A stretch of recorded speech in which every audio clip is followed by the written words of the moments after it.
So good to see you guys. It's nice to see Great to see you too.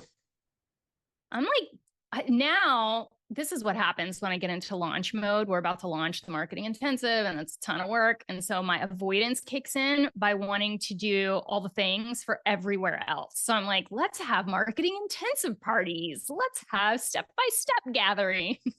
I want to launch to new strangers. I don't know them. All right. Okay. How are we doing? We're right on time. Awesome.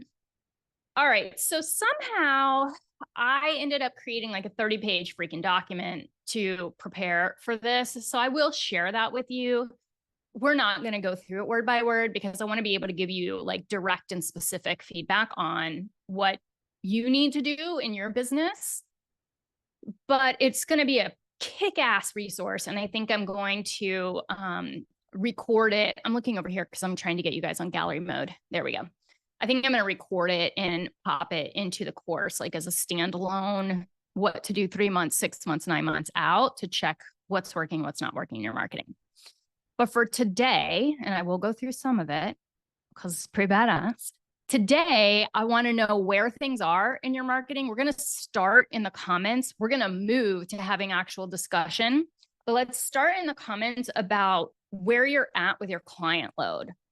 Are you happy with the numbers? Do you need more? Are you happy with the numbers, but they're not your ideal clients? Are you flooded and need to pull back? What's happening? Pop it in the chat so we can all kind of read through and get oriented. Okay, Stephen needs more clients and more ideal clients.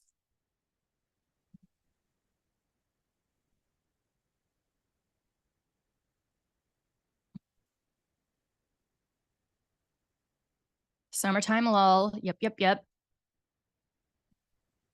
Need more telehealth clients. Okay. I don't know if y'all saw Christine's post too about that she wasn't getting the freaking messages that people were trying to get in touch with her. I don't know if they were going to spam or there was a email filter, but yeah, they were going to spam because like I think I hit something and then forever filtered all of my inquiries into spam. So I was like, well, it's July, it's slow. That's why I hadn't gotten any. There were 10 waiting in there. Oh, yeah, that stinks. I had something similar happen once where I just wasn't getting any inquiries. What is going on? And then I found out that the contact form was broken on my website. So they were contacts, they were in my website, but they were never going to my email. And I didn't know to check my website for them. So yeah, that was a problem. So just a heads up, the first thing we should look for having marketing efforts not work the way we think they should is to check and make sure we're actually getting the people who are coming our way. All right, Brittany's saying needing more clients, moving from part-time to full-time, need to pay some bills. I also feel like we're in a weird season politically, and there's just a lot of shit going on in the world and economically. And I really want to make sure all of you are as safe and set as possible so you can weather whatever's coming. And if nothing's coming, fantastic. You've just got an S deck. All right. Might also be that I went down on my Lexapro, and so that's why I'm feeling that way. Lisa says, need more in coaching biz, private practice is full, trying to transition. Awesome. Okay. Let's pop in the comments what you think is working so far in your marketing. So this might be from actual data, like you've been tracking, like the marketing pros that you are, and you know where your peeps are coming from, or just might come from intuition. Where do you think your successes are coming from? Stephen says networking. You've done really good, Stephen, too, with like getting your niche down and being able to communicate it clearly. Thank you. Amazing resource page, getting great traffic. Yes. Relationship referrals, so word of mouth referrals from people who know me. Somebody actually did my SEO and that was helped. I've been getting people from Facebook. What? Oh, in search of posts. Okay. Sorry, I was reading that as like social media content marketing. Okay. Mostly, so Leah, if you're getting people from that, you're probably doing a really good job explaining what you do and how you serve, because those ISO posts get 50 million responses. And when I see them, I'm like, y'all, don't just post your damn website. Like, nobody's going to click through 80 websites to see which is the right fit. Tell them why you're the right fit and then post how to get in touch with you. Also, a lot of people screenshot the list of responses and just give the screenshot to the potential client. So it's also helpful to say something you'd want that potential client to read. Okay, Lindsay said, SEO, I did it on my own as well, and that helped. How long ago did you do that, Lindsay? I spend about a few hours a week on it right now, just doing, I follow like Uber suggests. So I have the monthly thing, and I don't know how much it is, but it's helpful. So they crawl it ever so often. And he's really good at like the technical part. That's why I did that. Like the stuff that we learned in the marketing intensive, I did that and that helped a lot. But then when I did the technical stuff, I was like, there's some stuff I can do on my own here. And just a little bit, like just changing a few things.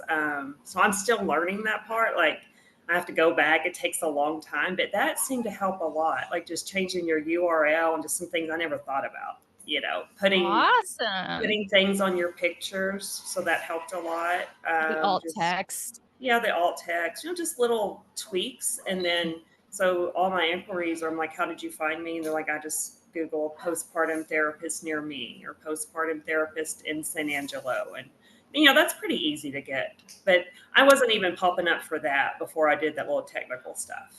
Yes. And I'd love for you to share more about the technical stuff you did in the chat if you're willing to. Yeah. Because what we're seeing right now, the market's always shifting, right? But there's only so many directions it can shift. So it's always going to be that referrals are working best at one point, or SEO is working really well at another, or content marketing is king at another. But it's always going to be that real quick is Squarespace is a little limited in what you can do on your own. And of course, when I got my Squarespace site, I was like, oh, that's fine. Because I will never try to do any of that. But now I'm like, damn it. I know how to do this, but I can't now because of Squarespace. So honestly, what I'm trying to do now is there's so much, I'm spending a little bit more time than I'd like. So I'm going to do what I can. And then if there's some technical stuff, maybe end up outsourcing it, like paying, even if it is Neil Patel and his team to kind of just do. I don't know. They're real expensive, but they're real expensive. Yeah, but I don't know. Some of his stuff though I don't know, but that's going to be on down the road. Because if SEO is really working for me and I want to outsource, like I'm thinking way down the road. Yeah. Well, so one thing you can do that's sort of an intermediary step is record yourself. Just get Loom or some other screen recorder doing the technical part. Hire a VA. I can get you a couple names. Okay. Have them watch what you do. They can create an SOP, standard operating procedure of what you're doing, and then they can do that for you every month. And you're paying $12 to $15 an hour, or even $6 an hour in some places, as opposed to paying thousands of dollars a month for somebody else to do it. Okay. So if you already know how to do it basically, and as a therapist, you're not going to need to know more than you're already beginning to know. Because I'm already spending too much time than I would like. Yeah. Okay. The other thing, just thinking of you and your business, Lindsay, I know that you did a shit ton of networking, and you also have all those old blogs that somebody could be tweaking for you. But the one thing I remember that we were hitting up against for you, ooh, my brain's working so good right now. It's so nice. Is, oh God, bring it back. I talked too soon. I remember. The people in your local area couldn't afford to pay your private pay rate. And so we had talked about starting to get outside of your area if that was really true. Where are you with that? Actually, the people just weren't finding me locally here. So the people that are finding me are coming to my website. It was just what I'm seeing now. My networking, people just Googling and going to my site, because the referrals I'm getting from clinicians and other people here, they're mostly really high risk Medicaid. So there's still some education that I need to do with the OBs and stuff here, but I don't have the bandwidth for that right now. I need to get my practice full. Yeah, I'm getting the The vibe stuff that I've still given them, they're still not, like, there's a whole group of women getting missed in our town. Yeah. So, but no, That they're makes finding me SEO, Googling. exactly. And it makes me wonder if the people you were networking with are the wrong people to get you the folks who can actually pay your rate, because clearly they're in your community if they're finding you via Google. Okay. So good news is right now what we're finding is that SEO is working faster than it's worked in the past 5 years for us. So instead of looking at, a 12-month wait before you start seeing results, some people are seeing results in 3 to 6 months, which is freaking wild. And I know this kind of sucks. I wish it were different, but the internet's just not where it needs to be for it to be different yet. But if you create a specialty page, even if you duplicate a specialty page you already have, and you add in a single city to that specialty page throughout the copy that you want to target, when people look up panic disorder treatment near me, it's going to show your site so much more readily, and you're going to come up much higher in the search if you can attach a city to that page. It's annoying for us because we're not local therapists usually, but it doesn't have to be your local city. It can be whatever city you want to target. And if you are that's a dirty saying, if you're going hard at SEO, and that's really the only marketing that you want to do, I would be willing to duplicate my specialty page, tweak it quite a bit so it's not the same content, and add the city in for up to 3 cities and be like, trauma in Denver, trauma in Colorado Springs, trauma in blah, blah, blah. If that was my primary way of getting people in the door, it doesn't have to be yours. I read, and I don't know how well this therapist is ranking. I haven't asked her. I guess I could look that up. Yes, you can. You can totally creep. You can totally creep on the website. But the way she did it was pretty unique, because she's an online therapist, perinatal therapist, and she said, so whether or not you're a new mom in a trailer in Marfa, Texas, or a mom in the desert in San Angelo, do you think that was pretty unique? It didn't sound too, she was being kind of creative, and it didn't sound like, how you can just tell, because I was doing that and I go, oh, I sound too robotic. No, I think that's brilliant. Creative with it, and I need to creep to see if that's helping her. Yeah, creep to see if it's helping. I do know that if you put too many cities in there, it's not going to work. But if you limited it, 3. I don't see why that wouldn't work. And I'll follow up with my SEO guy and see if he thinks anything different. Let me check with him, and you can nudge me if you don't hear back in the next 24 hours, and I'll follow up with him again. It's nice to have one of those people on call. This is why I pay the big bucks for coaching, because I can just call and be like, hello, I need an answer to this question. Okay. What about others who haven't shared? We did, if you came in a little bit after we started, we put in the chat, where are you in your practice? Do you need more clients? Do you need more ideal clients? Are you over full? You're trying to market a coaching practice? Where are you at? And then we said, what's working? So what have you been doing that you can say, I got clients from this? Hi. Hey.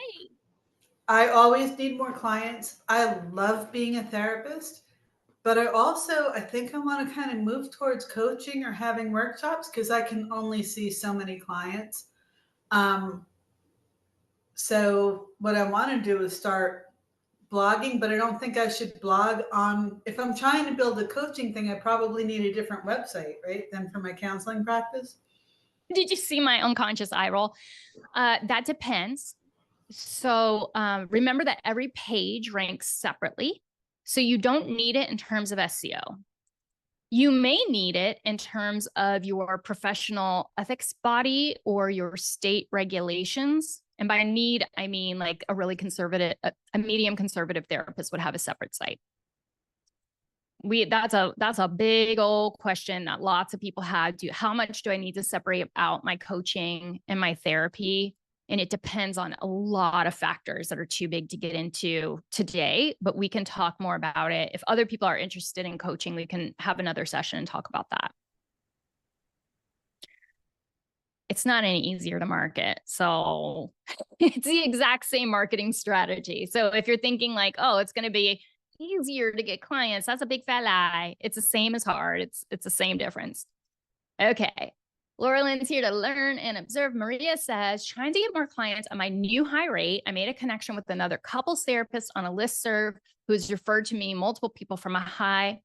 What does COLA city mean? Cost of living. Oh, New York City, to be specific. oh, nice. Okay, I made a connection with another therapist couple. Wonderful. Okay, that's freaking fantastic. Yeah, Lisa, agree. When you're coaching, you're building. So using SEO, it's a slow build. And one thing that's a little bit different about coaching is it's a little bit easier to go in a slightly influencer-y direction and build your audience and grow an email list, which is not like quite as common or as easy as a therapist. So that's one thing that I do find easier. And the more you build your audience, the more money you're going to make and the easier it's going to be to sell things. So audience build. Okay. Stevie says, I want to get info on how to build in my new preferred area because I want to move from where I currently practice, but all my clients are client referrals. My website, Psychology Today, any online thing doesn't bring them in. Okay, so it's word of mouth. Your current clients are telling them to come in. Stevie, let me ask you a follow-up to that. Is there a reason you wouldn't be able to keep seeing the people that you're seeing as you move into the new city? I'm asking them if they'll transition. So some of them will, yes. But then it's also like, hey, I want to build here and all I have is this. So yes, I'm trying to get them to move. But I'm also are they in person? Is that the issue? Yes. Oh, we should be talking about a script that results in most of them wanting to come with you. So you and I need to talk about that separately because there's no reason you need to rebuild in a whole nother city. You need to be taking the majority of your clients with you.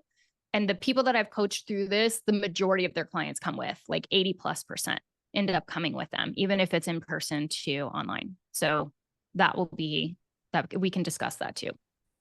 Okay.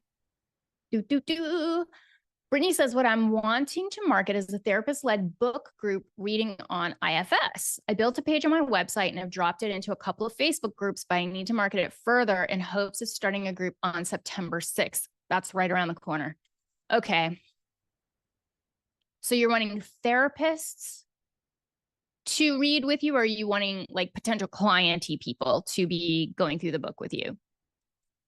I left that open. The way I built the page was that I'm looking for a cohort, and then people can, it's kind of like an application, but it's an interest form. And the most interest I've gotten so far is from therapists wanting to learn about IFS, like who have some familiarity with it and want to kind of really read the book and slow it down.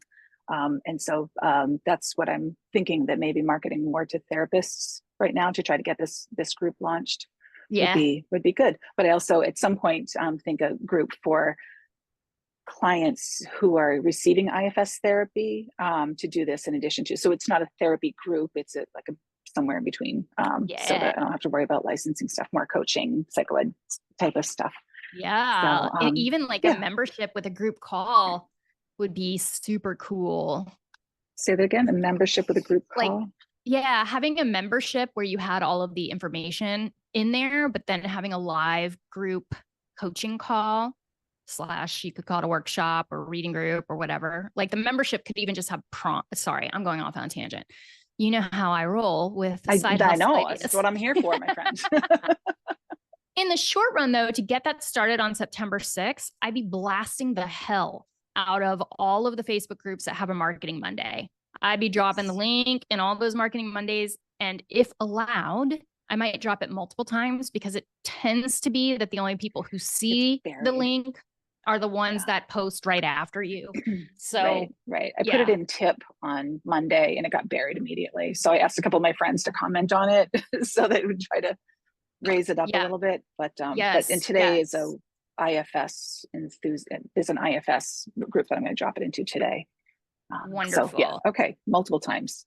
Yeah, you cannot hit it hard enough because that date's right around the corner. And remember that in any of my paid for groups, you guys are allowed to drop marketing materials. So feel free to drop it in the marketing intensive, you know, like make use of those connections. Great. Thank you. Okay. And can I sometimes circle back with you on this membership idea? Yeah. Great. Okay, so we have several Brittany's in here today because Brittany was kind enough to share the Zoom link.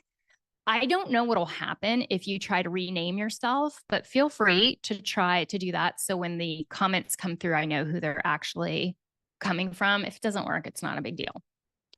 All right. So that I don't go crazy inundating you with the 30-page document that I created for you today, please put in the chat, what's the one thing you would like to get out of today?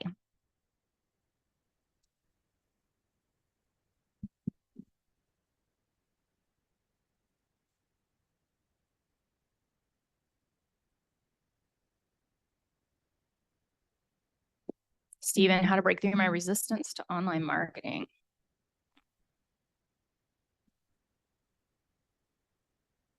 See, that's so helpful for me. That immediately tells me like cool directions that we can go.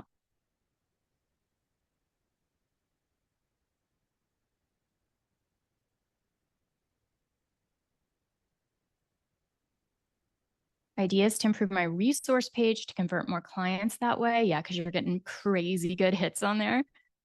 Okay. I need to jot down some notes so I don't lose it.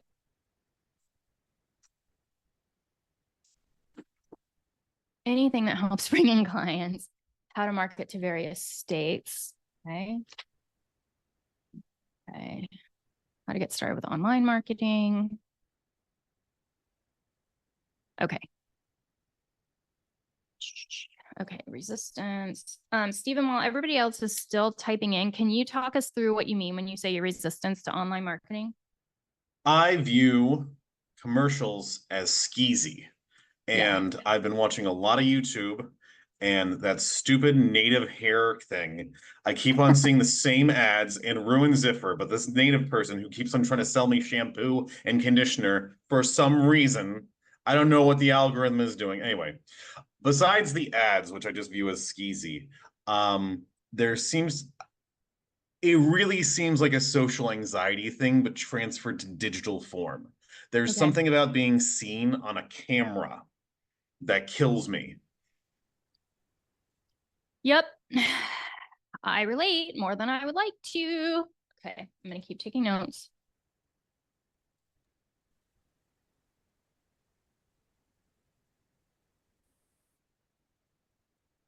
Okay. Analytics. And yeah, Lindsay, I definitely don't want to dance around on Instagram or TikTok. Not a chance.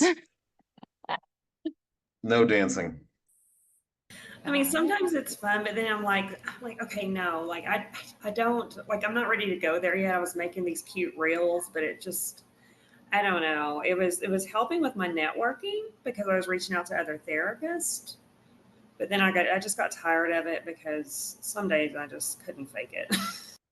Right, because it's almost like you feel like you have to be an entertainer in addition to everything else.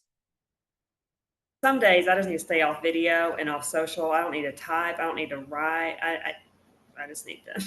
That's why I like the SEO. I could just, get lost in something. I know. else. Yeah, hide behind your computer and not have to. Yep. Okay. All right, I'm going to start with, okay, Lindsay, I feel stuck with doing videos. I really want to do video marketing. I guess what Steve is saying, resistant. I don't want to dance around on Instagram. Leah, I'm doing really well with networking with other professionals via Zoom meetings, but I don't feel like much is coming from it. We're going to talk about that. So it feels like a waste of time. How can I make that more productive? Networking, get results. Okay. Let's talk about the resistance to video, because it's real. I honestly, I don't think I would have related with that even 3 years ago, because Facebook seemed so easy for me to get on video. And now that I'm trying to get on YouTube more, I feel nothing but resistance. I do not feel excited. When I was in the Facebook group, I would see somebody with a concern and I would get on video to respond to their concern because it was easier than typing. So it was it was a content idea. It was impulsive, which worked with my nature. And it was in a group that was closed. So even though, like, obviously I don't know 20,000 people, it felt like I knew them, and I knew that they were therapists. So that also felt different. I didn't feel like a client was likely to see what I was saying. That always makes me a little bit uncomfortable. And I wasn't going to have random trolls. I could have some shitty therapist, but I wasn't going to have random trolls saying mean things to me. Now, trying to get on YouTube feels much more intimidating. I also think it's a more intimidating platform because people tend to be educators or entertainers. They don't tend to talk off the cuff as much as you do like in a Facebook Live, right? If you're doing YouTube Shorts, it's usually like get a really cool point in really fast. You know, it's more of a high pressure, high stakes feeling. So some of the ways to work around that, and none of them are easy, I'm going to just be honest with you. The way that I'm having to do it is to make myself, and I'm not doing it successfully yet, go live regularly and impulsively. I'm not going to stick to a schedule. I know my personality. If I tell myself every Friday I need to go live, I'm definitely not going to do it. But if I just say like weekly, try to go live, then I'm more likely to do it.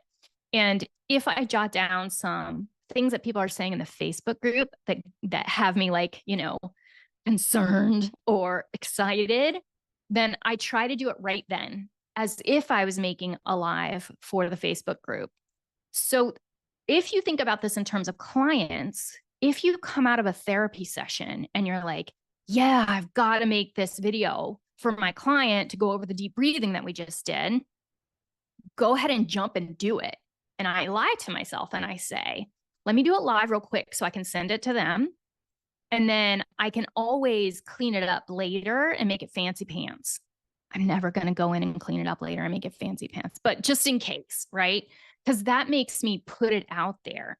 And then it's a link, I give it to my client, and then it exists.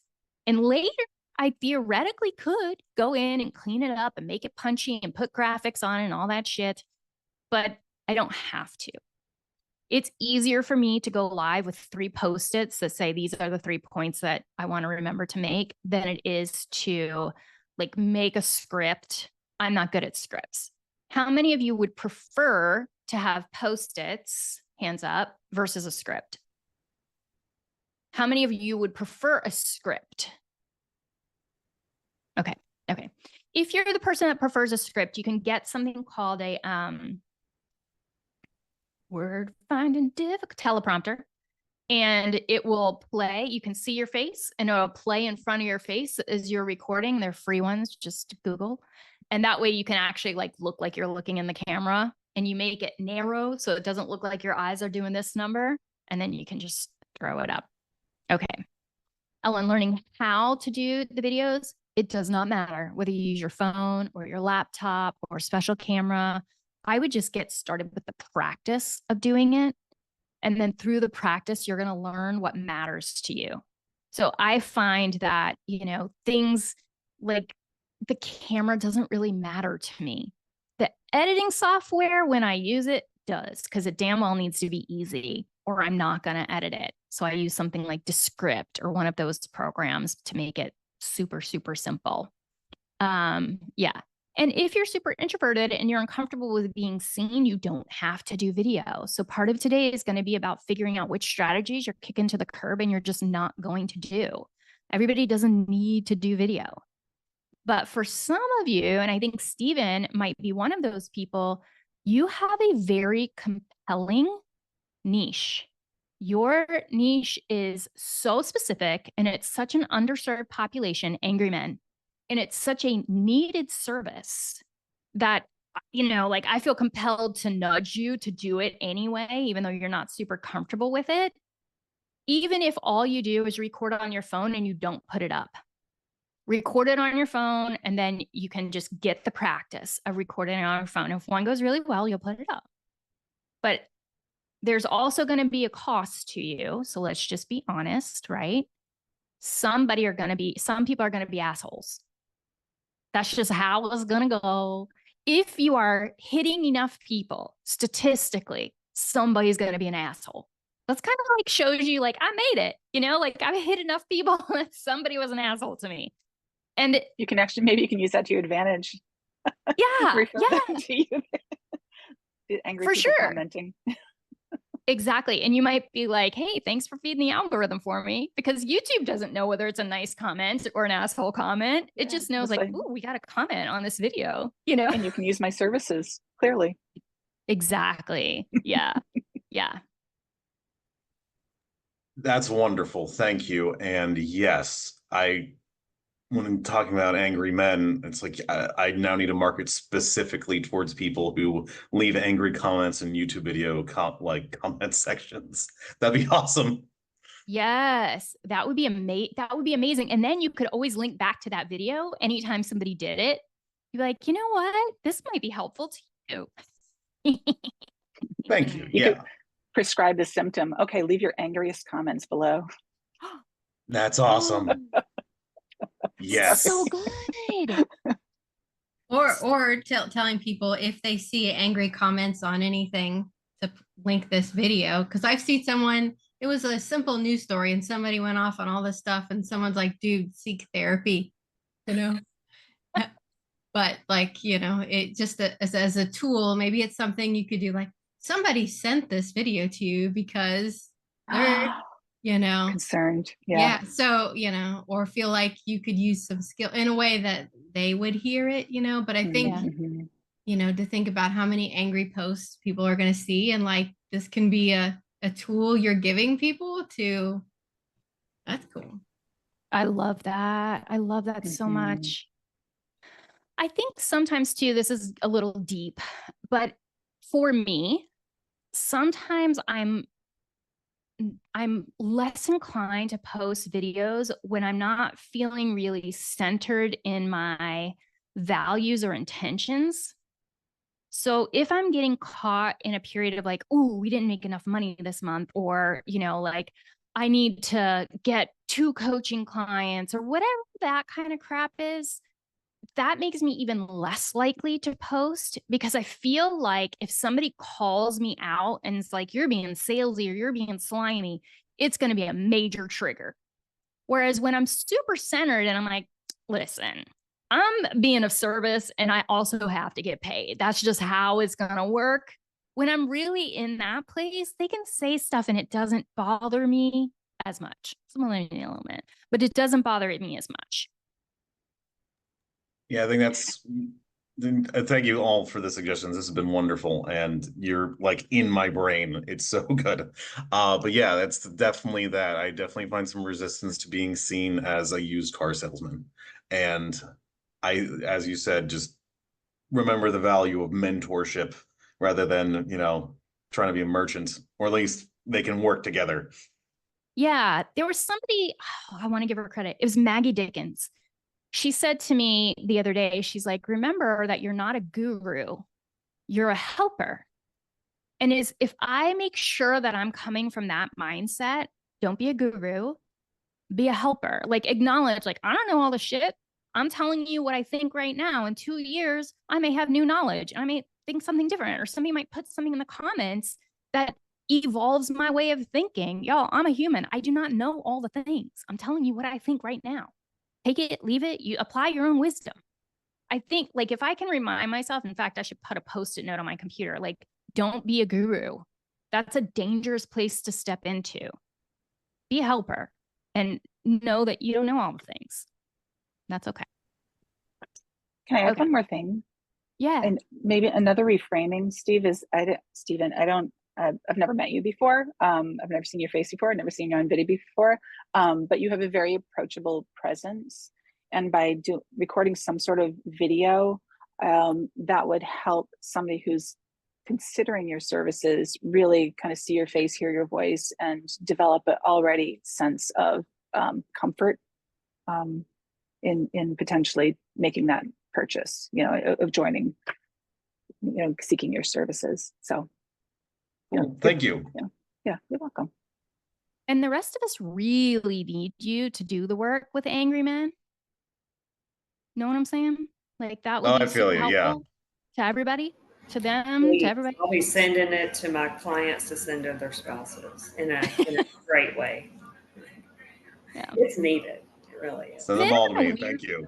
Men are in a super weird place right now. Like, it's a really weird. The pendulum has swung, and men are no longer like, they're no longer idealized. And in fact, like, it's almost like a BPD swing, like you were idolized and now you're completely devalued.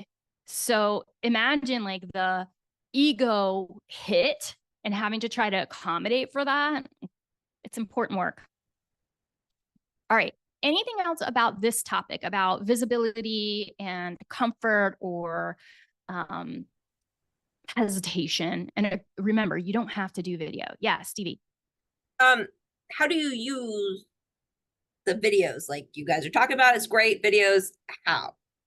Yeah, YouTube is the place. That's where I would have all of my videos. I would not stress myself about short form content.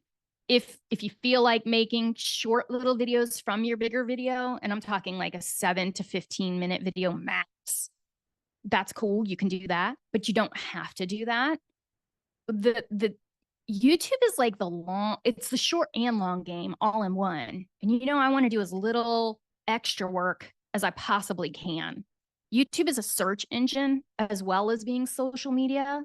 So that's the place that I would go. And then if any of you are working with professionals as part of your niche, also putting it on LinkedIn. LinkedIn is getting quite a bit of traction right now. I think because everybody's like sick of the entertainment side of social media. And they're like, can we just get some, give me the points. I don't need the dance. And that might be on LinkedIn. It depends on your ideal client and their age group.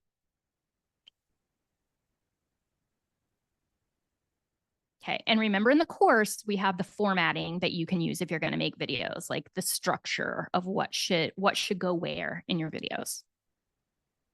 Other questions about visibility? Stay in service, stay in service, stay in service, stay in service. It helps with all of the other hard parts. Stay in service. And what are you using to edit the YouTube real quick or anything? Are you just in the front and the end and like? Yeah, I would just use whatever is on my computer. Okay. All of your computers come with video software editing. I would use that, or if I'm making a shit ton of videos, I would invest in like an AI powered kind of software. I'm using an expensive one called Descript, but it might be expensive because of how much I'm putting into it. But what's badass about it is I can put a video in, it will create a transcription of the video. It's super accurate. And then instead of having to edit the video, which is a pain in the ass, I just go and delete the words or phrases that I want out of that video in the transcript, and it sucks them out of the video. It's absolutely magical. So I never have to rewatch that video of myself. What software is that again? It's called Descript, Descript. And I'm sure there are alternatives. If you Google Descript alternatives, there are alternatives out there too. But it also makes short form content for me. So I can create a long form video. I can edit it really quickly. And then I can even add in media to it. If I'm like, oh, I need a picture of somebody, upset, I can type in, put in a picture of somebody upset, and it'll put in a picture. It's pretty cool. Now that kind of stuff's worth it to me. I mean, I don't know how much it is, but I mean, I may not use it right away, but that's a thing to think about. Yeah. And we can collect like a list of all the software that does that, just to make it easier and to kind of price compare. It was one of the early to market versions, so I picked it, and now I think I'm paying like $350 or something a year, which feels like too much because I'm maybe cheap. Okay. let me look back at our list. So we got that one. Improve resource page. I need to look at it. Can we pull it up on the screen? Yeah, hold on, let me put a link. Because that's why I'm getting so much traffic, but I feel like I should be getting more conversions. I think there's just not enough of me on it. Yeah. Because I wanted it to be like a free thing. And I have, contact me now buttons on there. But I feel like I need to just put some comments here and there just so people see. Oh, let me give you permission to share. Hold on. I put it in the chat. Oh, awesome. That'll be easier. Thank you for being smarter than I am right now. All right. But so, and then like it's all external links, which is just the nature of having a resource page. Right. So, okay. I love this. See how you already come across here as being of service? You're anticipating a resistance they might have, and you're saying like, hey, don't worry, you don't have to read all of it. It's broken down into segments. Okay, hold on. Let me make sure. Are you guys seeing the right screen? Yeah, okay, good. And this is beautiful too. So she is looking at how might they be feeling right now and what would the appropriate call to action be? So they might be feeling overwhelmed. And if so, they're going to go here. And if they're not, and they want to check it out, they're going to go here. Okay.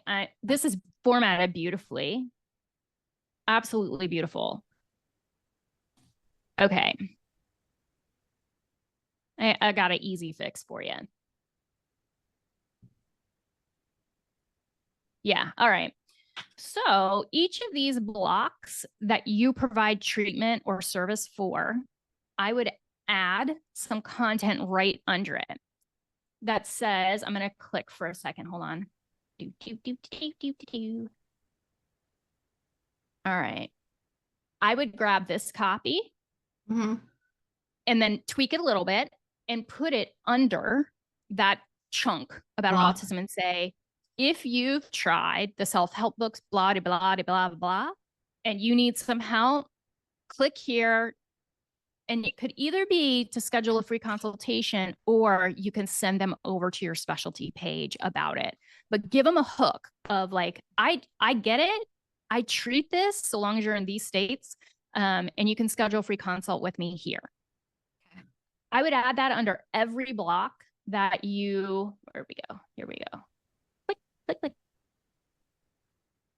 thing is, it would be redundant because it's all different parts of neurodivergence, pretty much. There's only a couple that aren't. Where should I go to go back to that screen? You can go to the main, yeah, the very top one. Yeah. I think you are wise enough to tweak the copy just a wee bit to have it go under these correct headings. I think you can do it. It wouldn't be much work at all, and it would increase your referrals just astronomically because you're getting a lot of hits. Yeah.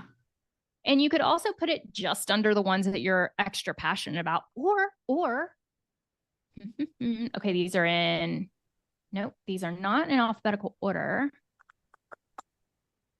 Let's say that all these were neurodivergent kind of things. You could also just do like a banner block here that gives pain point, hope point, bridge, schedule free consultation with me. If you wanted to kind of organize them by subject matter, so you didn't have a little statement under each and every one, but you had like a banner under the whole list of 4. Does that make sense? Yeah. Yeah. What do you think?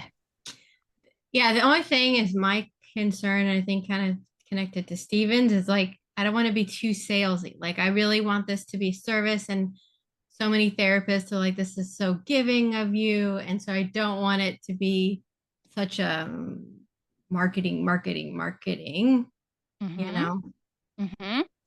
So almost everything can be fixed with messaging, almost.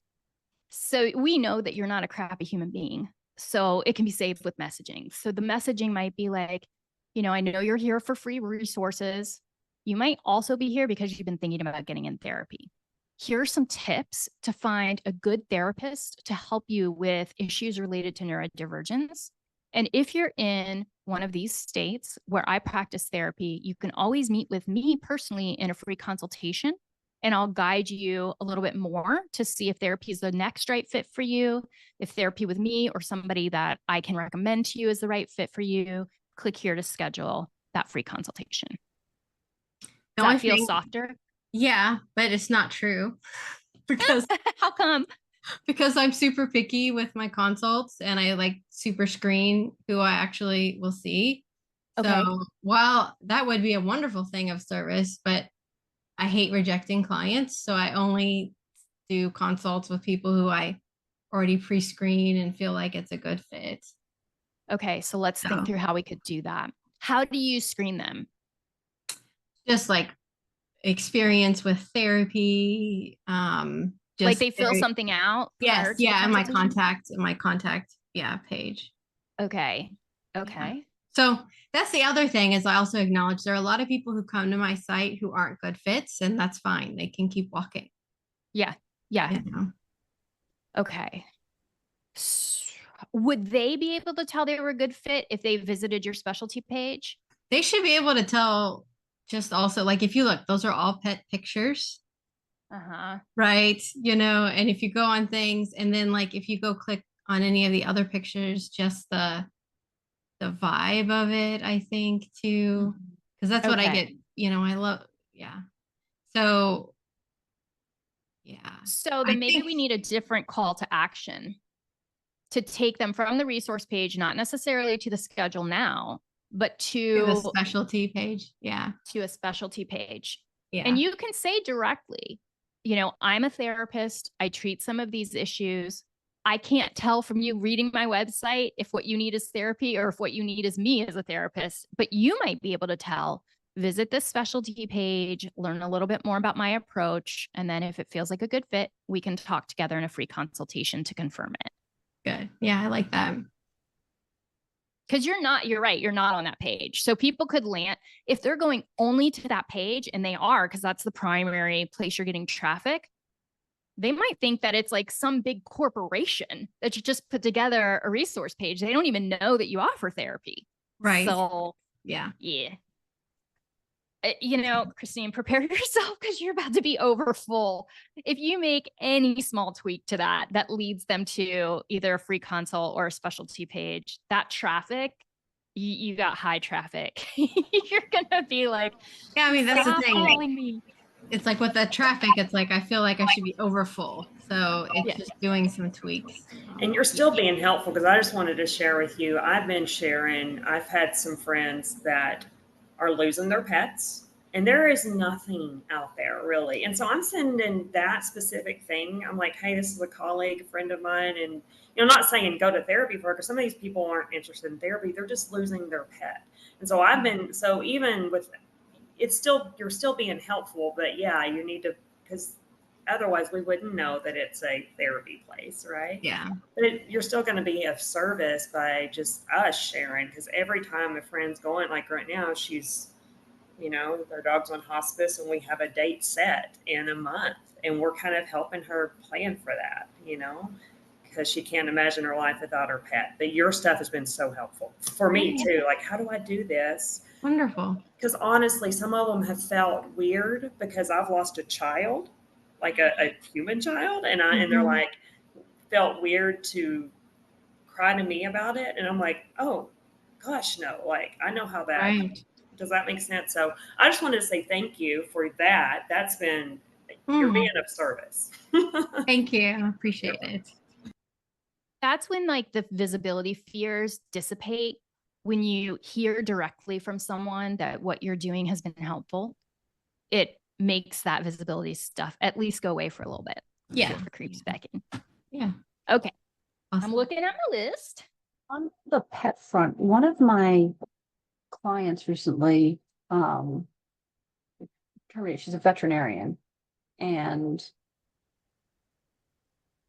she was talking about how little training they get in dealing with that aspect of care, like working with not their patients, patients is the pet, but the clients on that, and how she gets a disproportionate number of those cases because some of her colleagues are shit at it. And so, yeah, if you had, I don't know, you got a way to get that content to veterinarians who seems can pay for it. You Yeah, might, I've yeah. decided I only want a couple pet loss clients, so I'm not leaning into that too much. But I But mean, yeah, like a I could totally do class. pet funeral homes, pet cemeteries, vet offices.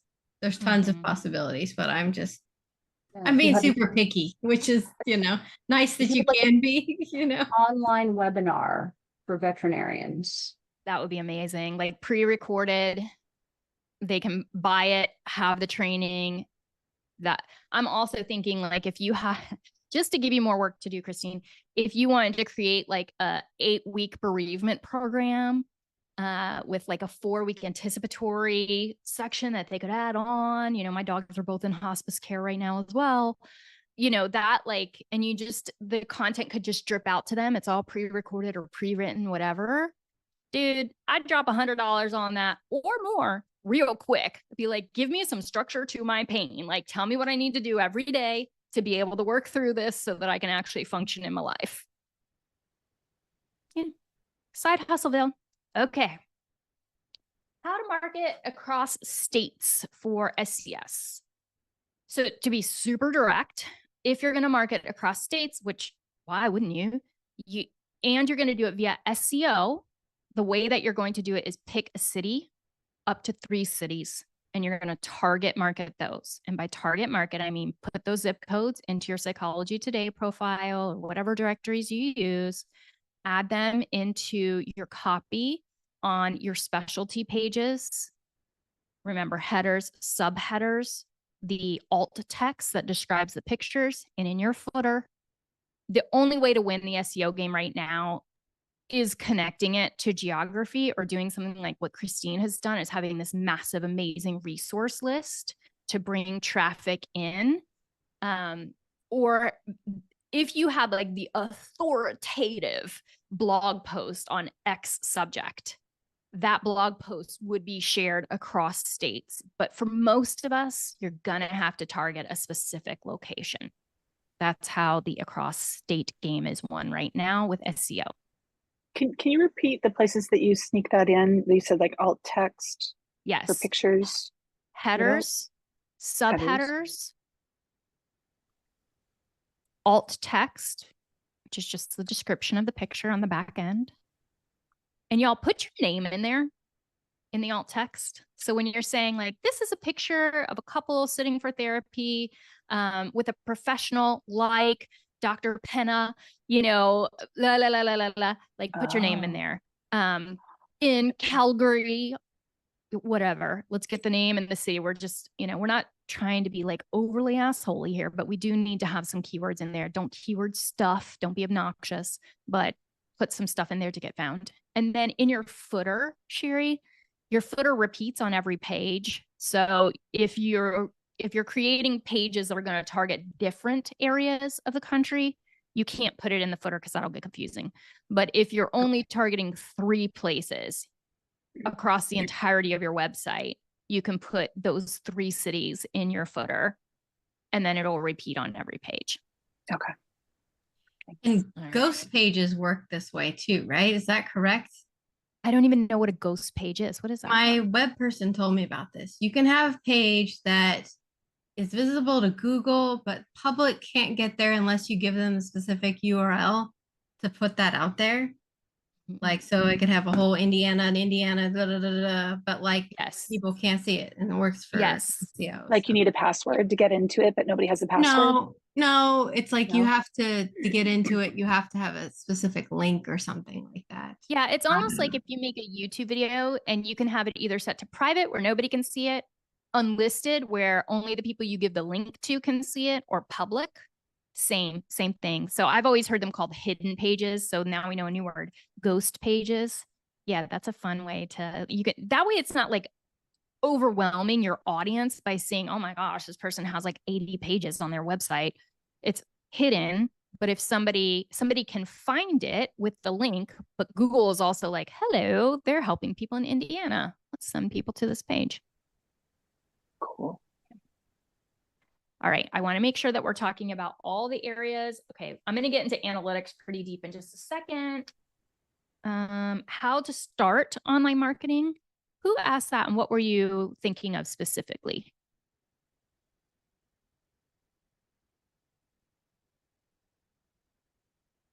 We'll come back to that. Analytics strategy. Okay. Let's hit the networking for a moment. If you've been having good networking conversations, that was one of the questions. I'm networking. It seems to be going well, but I'm not getting referrals. Was that you, Leah, that asked that? Okay. Are you meeting with those people again or having contact with them in an ongoing way?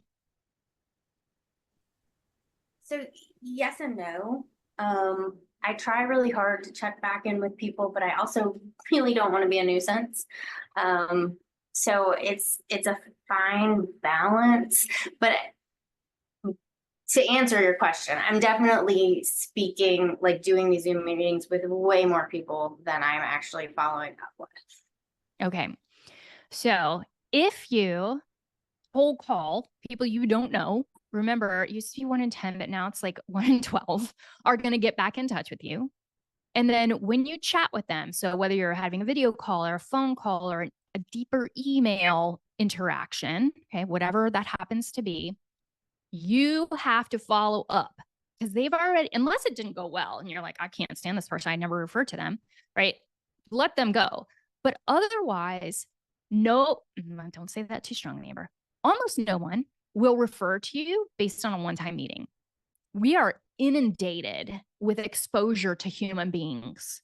So we have to meet them multiple times, have multiple interactions before we're going to trust them and know them well enough or even think about them to refer. I meet people constantly. You have to say something pretty darn interesting for me to remember you based on one interaction, right? We're going to have multiple interactions before I'm going to remember things about you. And we need to have a recent interaction for me to remember you when I'm sitting with somebody I need to refer to you, right? Like some of you have said brilliant freaking things, but if it's been a year since we've talked, I've probably forgotten that Christine does pet loss. I need to have heard from her recently or seen a post from her or something so that I remember, oh, right. Christine does pet loss and my friend is, so it is being of service. This is a visibility thing again, right? Like, I don't want to be a nuisance. I don't want to bother anybody. I don't want somebody thinking that I'm being annoying or salesy. But it doesn't have to be like weird and gross and salesy. It might be, let's say you had that conversation. Right after it, jot some notes down. And maybe they said something that you thought about a day later. Jot that down. And then later, let's say 3 weeks, 6 weeks, 12 weeks, you're like, I was thinking about that thing you said, Were you talking about this or this? I've been curious about it ever since. It doesn't have to be anything weird. Or if they mention like, oh, my kid's going off to college, you can be like, oh, I know August is, coming up and kiddo's going off to college soon, just sending you good wishes. All we're doing is trying to build the relationship. I'm not getting married to somebody I meet on the first date. I'm probably not going to refer my most trusted clients as somebody I only met once. So we got to follow up. And it doesn't have to be like, let's have coffee every 6 weeks. Like that doesn't give them anything, right? We have to give. So if we're checking in on them, that's giving. Another way we can give is if we've come up with some sort of cool freebie or content that we can give to them. Like, oh, I remember you saying your patients were struggling with XYZ. I made this little mantra that they could say while they're sitting in the waiting room waiting for their appointment. Like, here you go. Do you think they'd like it?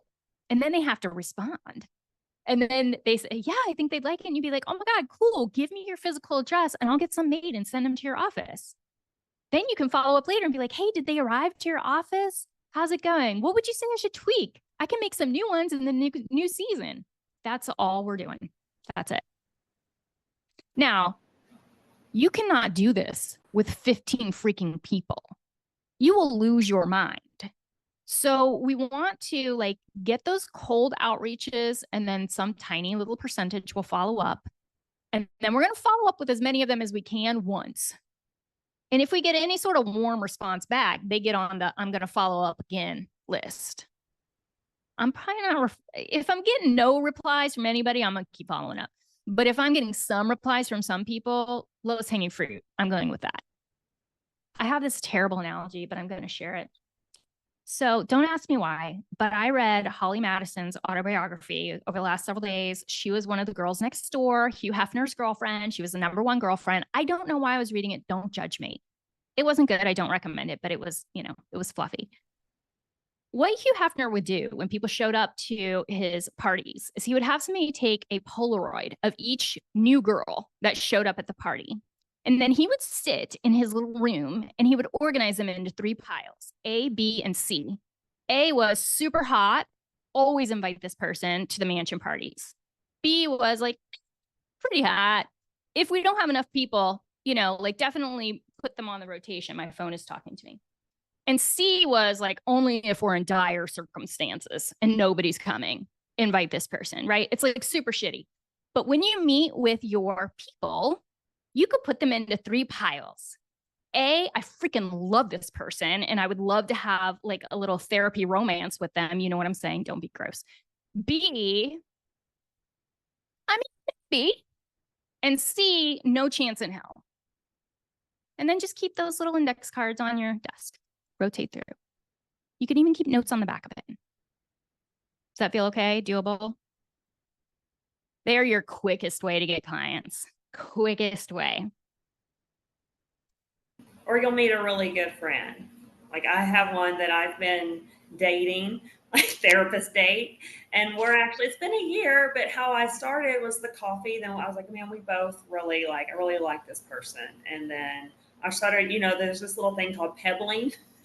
So, you know, if there's like I watch content all the time related to mental health. And I started just sending her these things like, hey, this reminded me. And I wasn't doing it in a strategic way. It was just very like, hey, this would work really good with Maggie. She works with people with sexual dysfunction disorder, you know? Yes. And so I handed that to her. And then something about moms. She does not work with moms, but she's really intrigued about my, like we have totally different niches, but she's intrigued with my stuff. She's not a mom, has no intention of wanting to become a parent, nothing like that. So I send her stuff and she laughs. And now like we're going to this yoga, like this underground basement poetry reading on Saturday, you know, as friends. And we're inviting people as part of our network local group. I haven't received any referrals from these people, but it's fun. Yeah. And it'll lead to something down the road, whether partnerships or, you know, it has to, just naturally, it has to. Yeah. And tap into your personality, right? Like for me, small talk is very difficult. I'm not naturally good at it, but educational stuff is easy. So that idea of sending, you know, if my specialty is complex trauma and I had just talked to a pediatrician, shooting them a link and be like, oh my gosh, this is such a great video to give to any of your complex trauma people who are coming in. Let me know if anybody gives you feedback on it. Like that feels easy because I'm just not good at small talky developing. It sounds terrible. I'm not great at developing friendships from like nothing to the friendship, you know, like it's not my strength, but I can provide educational information all over the place. So find out like what your strength is and what comes kind of naturally to you. Okay. So Amber, can I follow up on that? Yeah. How do you transition them to refer to me? Because like Lindsay said, I can build a relationship. I have people who want to have regular meetings with me, but the issue that I have is like, that's the way I see clients and that's free time out of my schedule. How do I get you to say, yes, I want to refer to Lisa? You know, that's what I wonder. Yes. All right. This part comes easy for me because I am super dorky. It is naturally going to happen that I'm going to geek out on the subject that is of interest to me. So that's where we want to get you in the conversation at some point.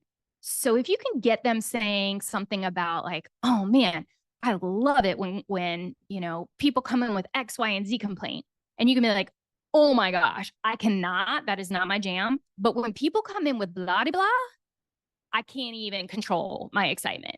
Like that, if you can let some of that enthusiasm come through genuinely, that helps. The other, if that's not your natural MO, if you're not like Miss Enthusiasm, I'm looking over at your face, Leah. The other piece is expertise. So lead with passion, or not lead with, include passion or include expertise, or both.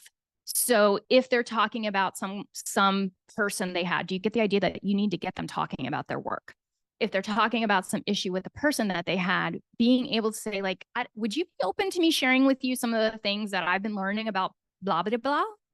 And then you share some stuff that's helpful to them, or you write up something that you've given your clients recently and you say, hey, I created this for my client.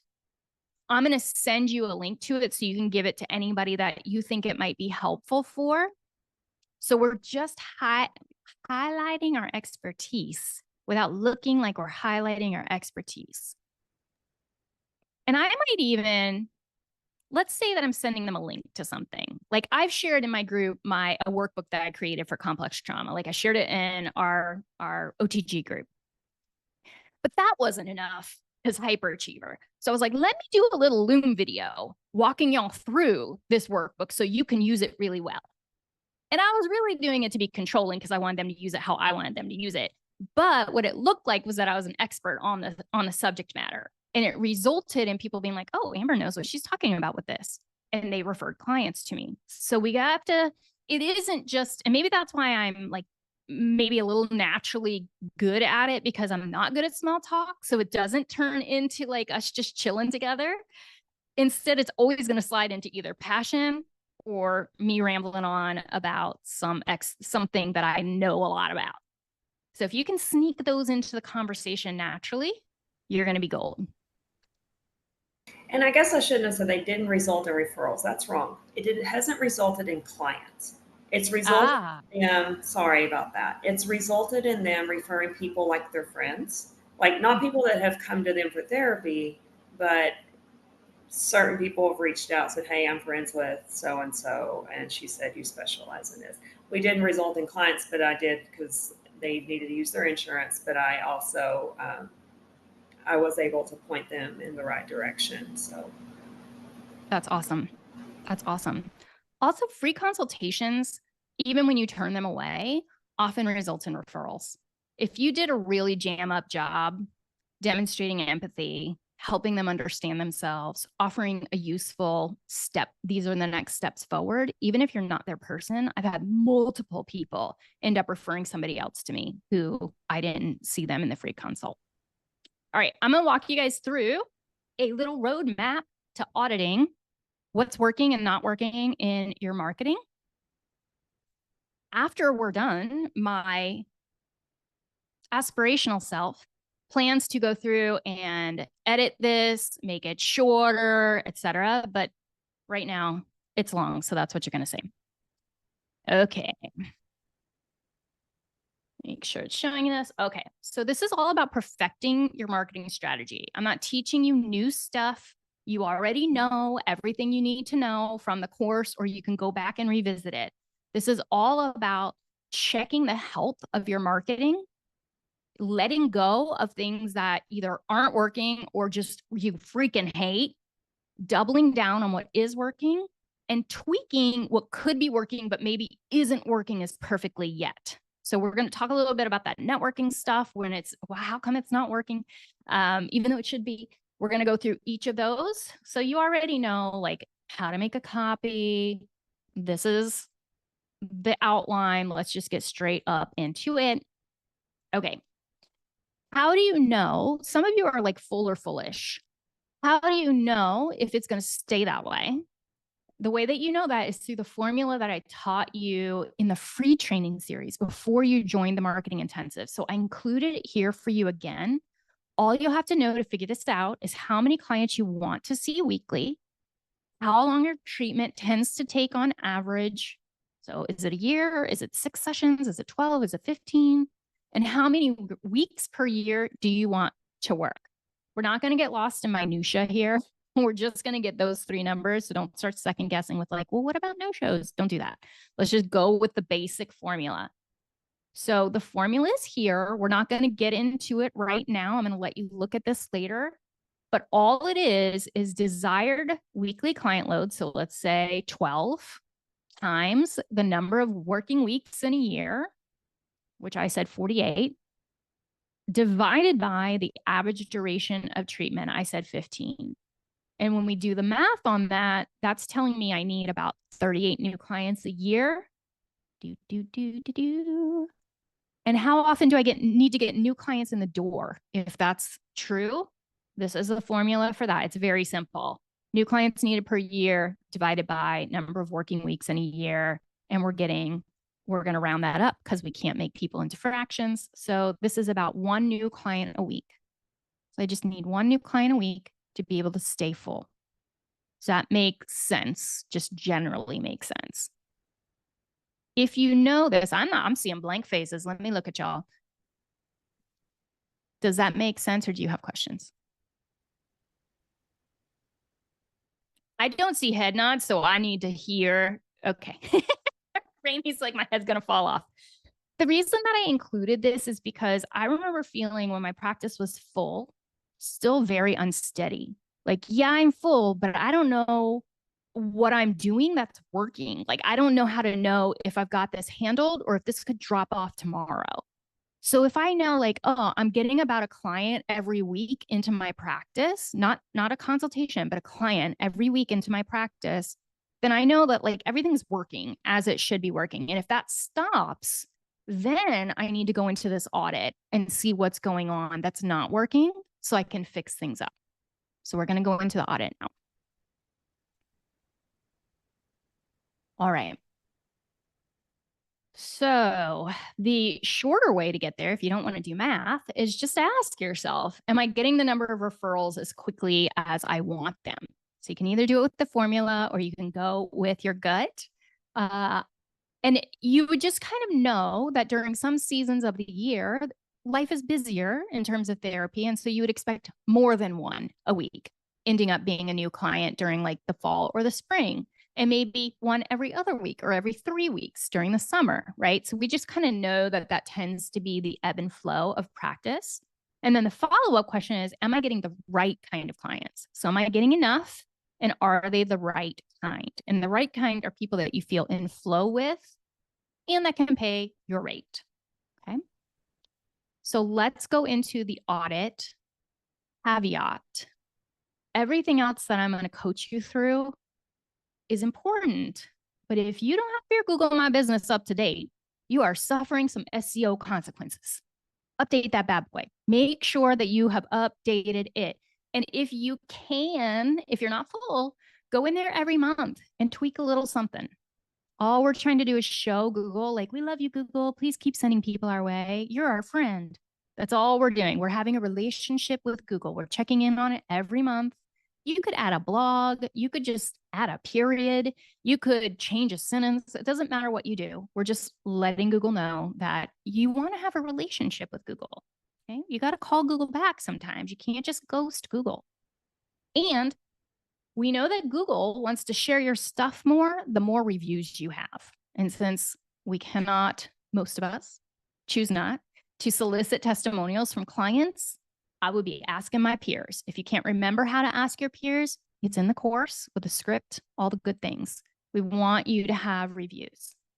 I just drove 2 hours to a gynecologist because the gynecologist in my area had no reviews or crappy reviews. And this person had a crap ton of really good reviews. So reviews matter. Okay, now we're going to figure out where the problem lies and where your strengths lie. So we're checking your website traffic. Right. So I have to tell you this. I had somebody want to do a coaching call with me. They're $500 right now. So I was like, tell me some stuff by email first before we like jump in there. She's like, I want you to help me with my copy. I'm like, okay, cool. I can do that. But tell me a little something about your analytics and stuff beforehand. Well, it turns out she did not have a copy problem. She had a traffic problem. There were not enough people even getting to her website So whatever her copy said didn't even matter because there weren't enough people landing on the website. We need enough traffic before anything else. So traffic could be people referring to you. If it's, people to people. And if it's online, it's going to be people hitting your website or hitting a directory listing. We're going to talk website just to make it simple. So we need a bunch of people landing on our website in order to have enough of them fall in love with our copy that they click that schedule a free consult button. So how many of you know if you're getting enough visitors on your website? You're like, I don't know because I don't know how to do analytics. Okay, I'm going to show you real quick. And I'm going to tell you, like, do as I say, not as I do. You should really be checking your analytics. I am terrible at this. It's very boring to me. I don't like to do it. But I tell you, when profits start going down, I am looking at the analytics. So let's go here. I put the link. We're going to clicky. All right. So, that's conversions. That's not what I wanted.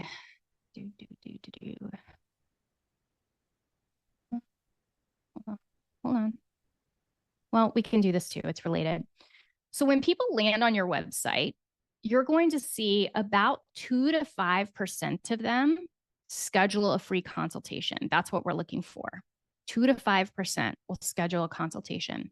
So I want you to think about how many people need to land on your website in order to get the number of free consultations you need, right?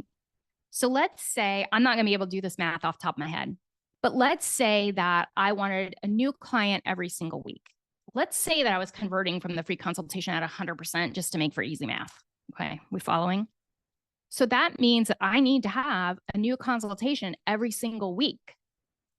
That means 4 people need to come in every single week. Well, if only 2 to 5 people who visit my website are going to actually schedule the consultation, I need a lot of people hitting that site. Does that make sense to you? Because only 2 to 4% are going to come through. Okay, so 2 to 5%. Somebody better at math than me can do that. I feel like Leah would be good at that math. I don't know why. Okay, so we need to know your traffic. In order to find out what the traffic is on your site, we're going to look at just 3-ish things.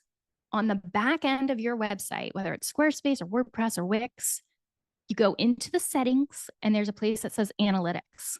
We're looking at how many people are visiting my site every month.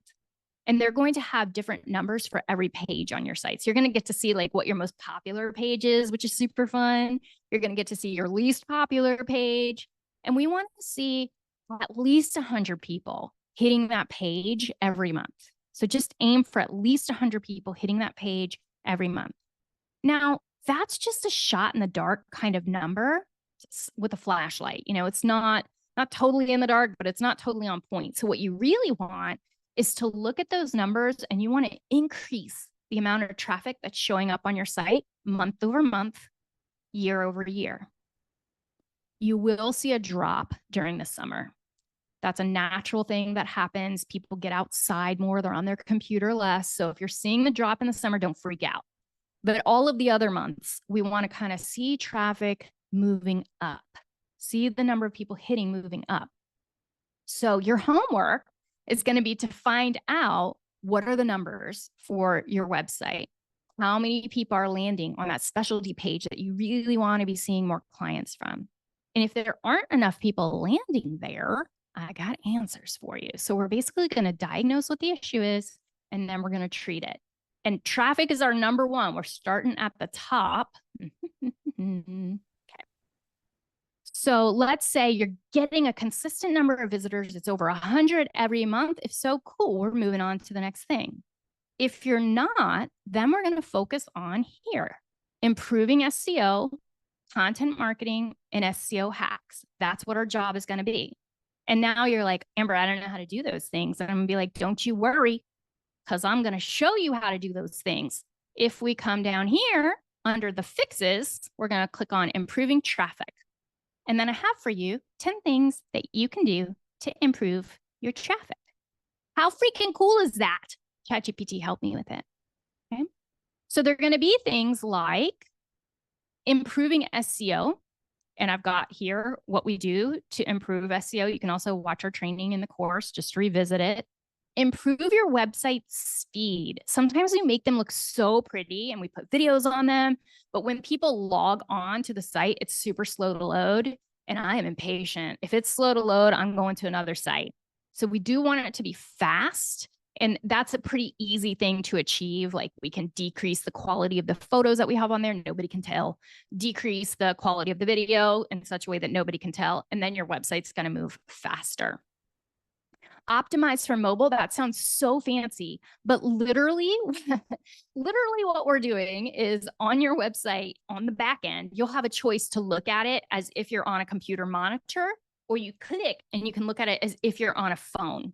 And if it looks ugly on the phone, then we need to move some things around. That's it. I know we're going to make it seem like it's so hard, but it's really not. Then some super fun hacks that you have complete control over, and we like those things, is use internal linking. So let's say you have two specialties. You focus on ADHD and you focus on autism.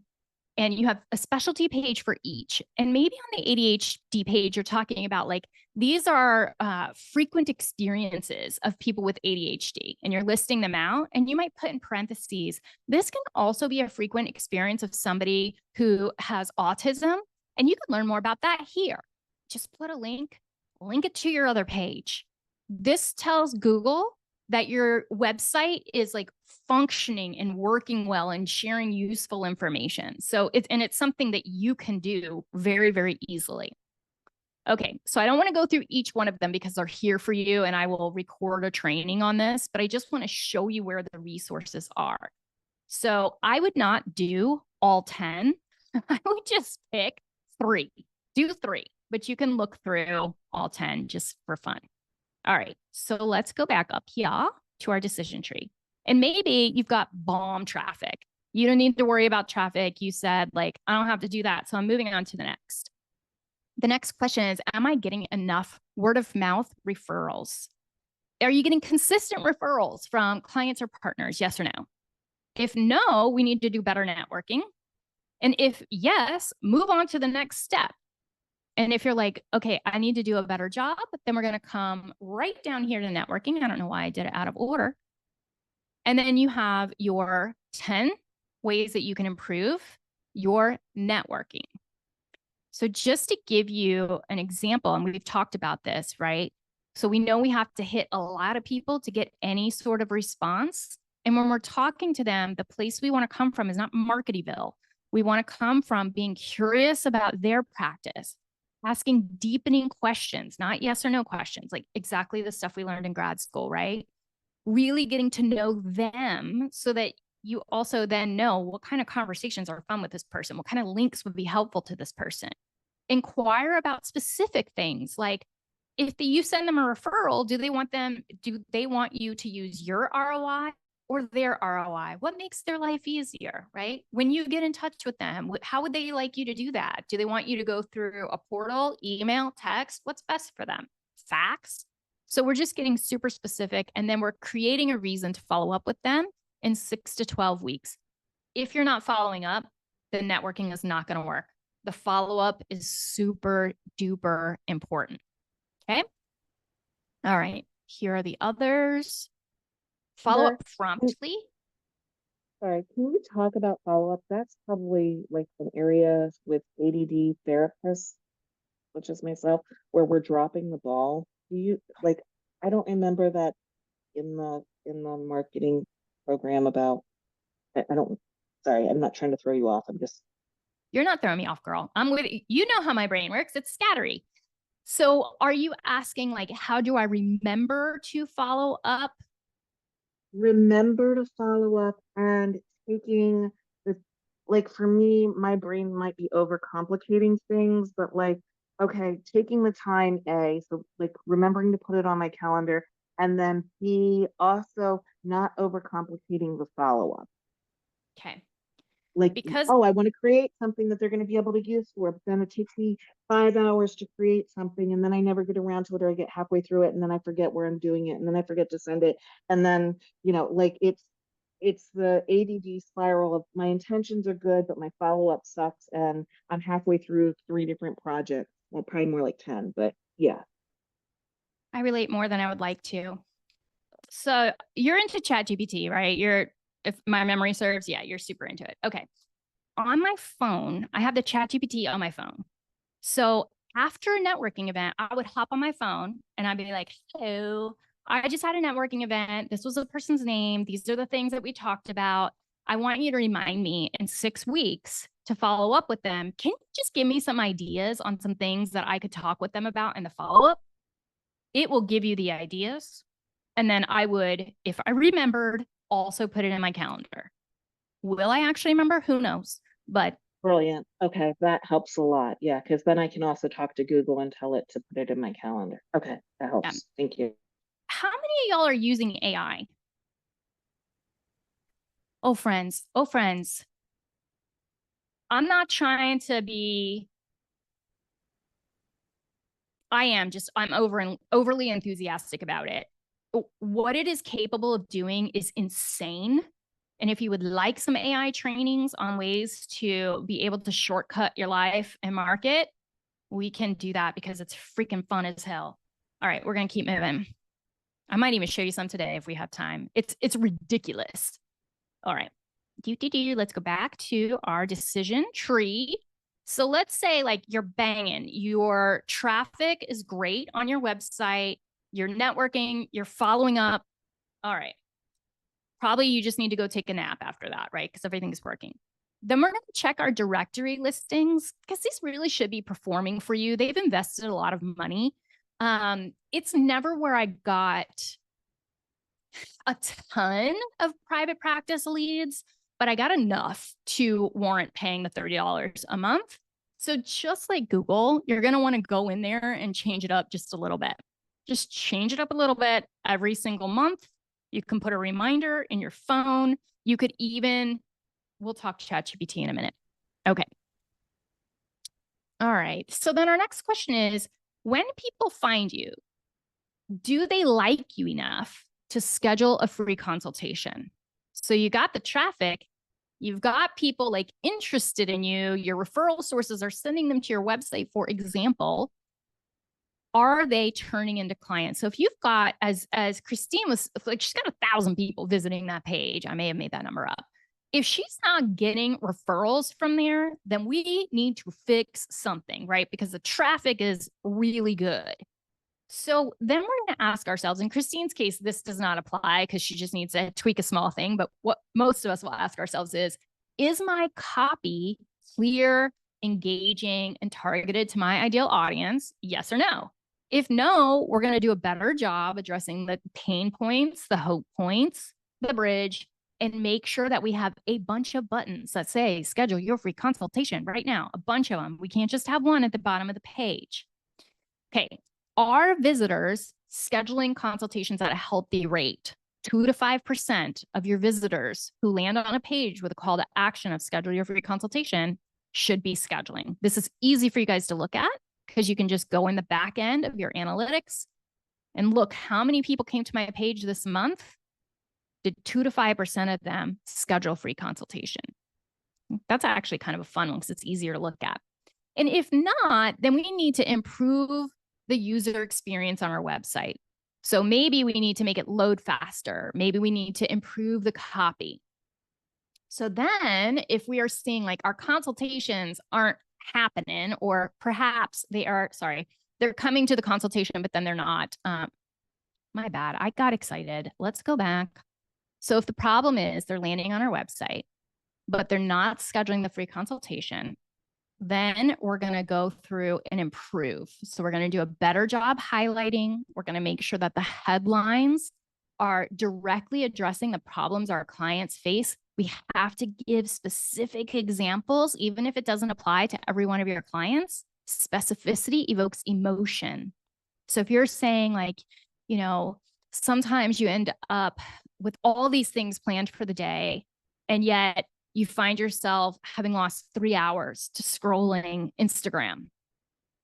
That may not be exactly what happened to them, but that feeling that it evokes is going to make them think, yeah, this person gets me. Maybe they lost their time to watching Netflix, or they lost their time to staring at the wall, but they're going to relate to the emotion that you're evoking in that specific example. Make it clear how your services solve these specific issues.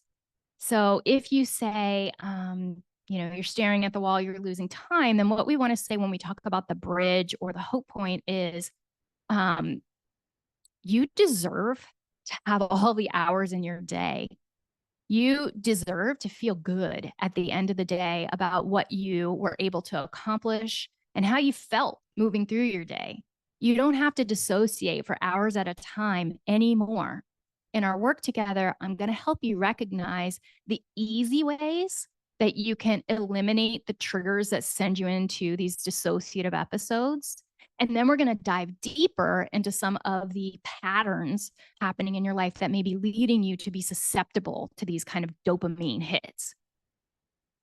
I would sign up for that. That sounds very specific. I'd be like, this person gets it. Does that make sense? I need head nods. Does anyone feel stumped around that part? Does that part feel hard?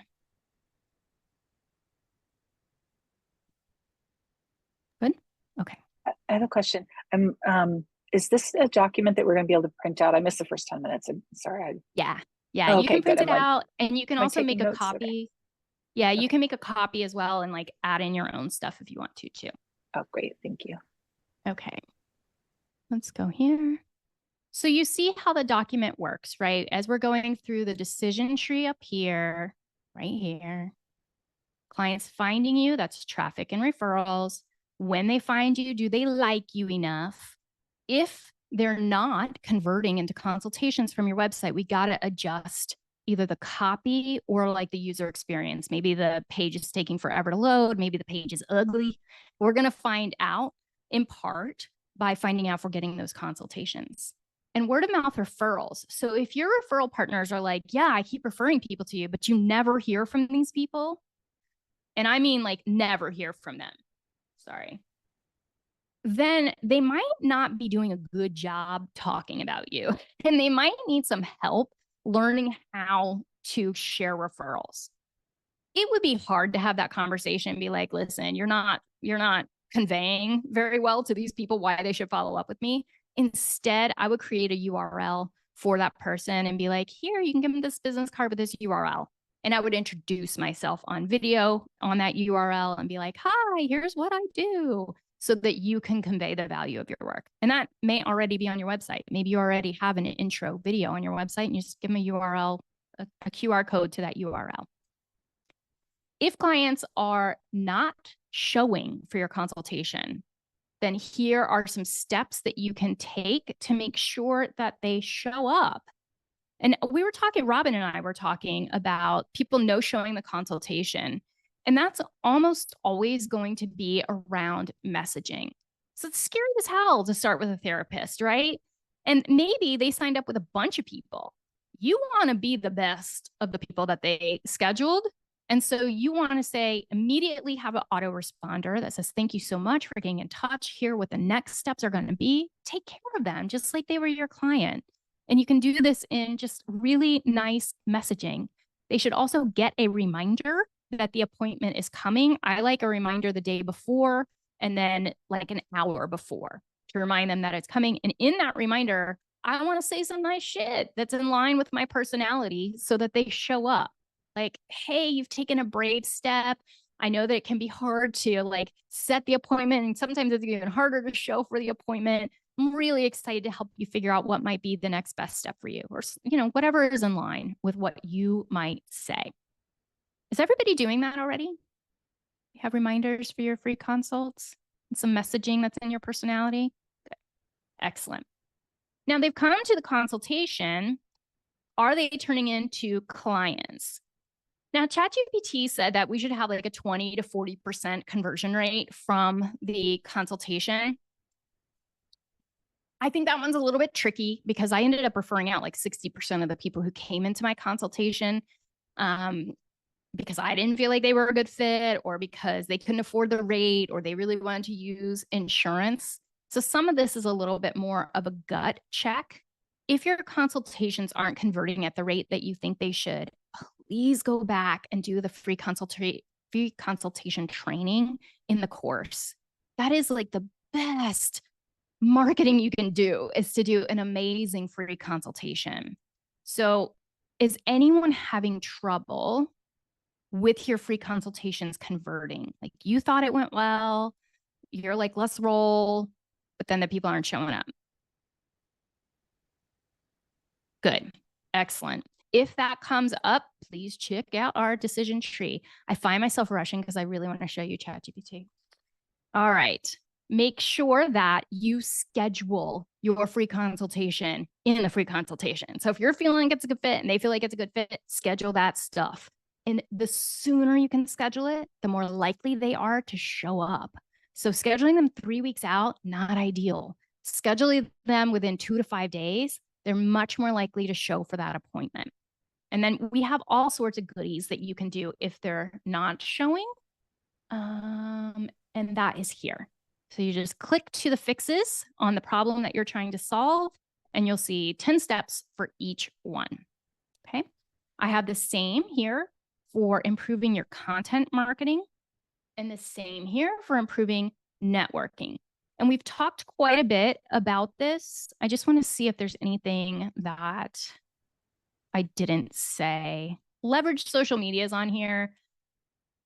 I mean, social's super weird right now, so I'm not investing a ton of time in it. You do you. Amber, Always can I ask you a question? Yeah. So I know you did the Reddit Ask Dr. Amber, right? I'm wondering, so I like video more than writing, and I know Reddit is mainly writing, but I'm wondering how you went about determining which Reddit to because I know there's rules about what you can and can't do. How did you determine the PTSD Reddit is the one that you're gonna do the Ask Dr. Amber? Honestly, it was a thing I felt like I knew the most about. I felt like I could talk about it for days. And so it was the one I was least intimidated to do. I also treat a lot of anxiety, but I would have felt a little less confident with anxiety because there's so many different treatment models. So I went with what I felt most excited to do. There is a Reddit rule book. It's pretty short, but it's definitely worth reading before you do your Reddit. It helped me a lot not to step into any piles of you know what that I might have otherwise, because they just have a very specific personality over there. But that thread to this day still has people contacting me looking for therapy. So it can be hugely beneficial. And it gave me content ideas for weeks because the questions that they asked, we're so good at what we do that we don't think about the fact that other people don't do that naturally. So when they ask the question, you're like, oh, I didn't know people didn't know that. Okay, cool. I'll make a video about that. So it gave me content ideas like crazy. In particular, the room, you know how they all have a room, and I know you were in the PTSD room, but I know, like you said, Reddit has a personality where it's like, don't promote and yada, yada. Was I in the room? I thought I was in the AMA room. Oh, I don't know. Okay. I think I was in the AMA room, which is the Ask Me Anything room, and anybody can do an AMA. You don't market in it, but you just answer questions and you're helpful. I didn't even put my website in it until I was done with the entire thing, and a few days had passed, and then I put my website, in the little description.